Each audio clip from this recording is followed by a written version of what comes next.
ಅಲ್ಲ ಮರ, ನಮ್ಮಲ್ಲಿ ಯಾವ್ದಾದ್ರು ಪ್ರಾಡಕ್ಟ್ ರೇಟ್ ಜಾಸ್ತಿ ಮಾಡಿದ್ರೆ ಹೇಳೋರಿಲ್ಲ ಕೇಳೋರಿಲ್ಲ.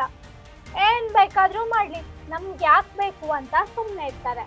ಆದ್ರೆ ಜಪಾನ್ನಲ್ಲಿ ಫಸ್ಟ್ ಟೈಮ್ ಐಸ್ ಕ್ರೀಮ್ ಬೆಲೆ 68ರಿಂದ 70 ಏರಿಸಿದಕ್ಕಾಗಿ ಪಬ್ಲಿಕ್ ಆಗಿ ಕ್ಷಮೆ ಕೇಳಿದ್ದಾರೆ ಅಕಾಗಿನುಬೆ ಎಂಬ ಕಂಪನಿ.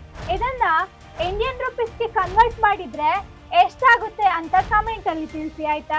ಜಪಾನಿನ ಜನಪ್ರಿಯ ಫ್ರೋಜನ್ ಡೆಸರ್ಟ್ ಕಂಪನಿಯಾದ ಅಕಾಗಿನುಬೆ ಪ್ರಸಿದ್ಧ ಗರಿ ಕೂನ್ ಐಸ್ ಕ್ರೀಮ್ಗಳ ಬೆಲೆಯನ್ನು 25 ವರ್ಷಗಳಲ್ಲಿ ಮೊದಲ ಬಾರಿಗೆ ಹೆಚ್ಚಿಸಿ ಕ್ಷಮೆ ಯಾಚಿಸುವಂತಹ ಅಡ್ವರ್ಟೈಸ್ಮೆಂಟ್ ವಿಡಿಯೋ ಈಗ ಎಲ್ಲೆಡೆ ವೈರಲ್ ಆಗ್ತಾ ಇದೆ.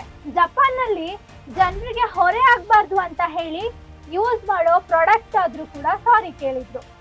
ನಾವು ಎಲ್ಲದರಲ್ಲೂ ಗ್ರೇಟ್, ಆದ್ರೆ ನಮ್ಮ ದೇಶದಲ್ಲಿ ಬೆಲೆ ಏರಿಕೆ ಆದ್ರು ಅಂದ್ರೆ ಹಾಲು, ತುಪ್ಪ, ಅಕ್ಕಿ, ಪೆಟ್ರೋಲ್, ವೆಹಿಕಲ್ ಹೀಗೆ ಹಲವಾರು ವಸ್ತುಗಳ ಮೇಲೆ ಹೈಕ್ ಮಾಡ್ತಾರೆ.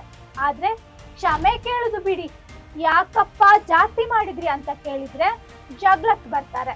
ಜಾಸ್ತಿ ಮಾಡೋದ್ರಲ್ಲಿ ಪ್ರಾಬ್ಲಮ್ ಒಂದು ಫಿನಾನ್ಷಿಯಲ್ ಬರ್ಡನ್ ಆಗ್ತದೆ. ಶ್ರೀಮಂತರಾದ್ರೆ ಪರವಾಗಿಲ್ಲ, ಕೊಂಡ್ಕೊಳ್ಳೋ ಶಕ್ತಿ ಇರುತ್ತೆ.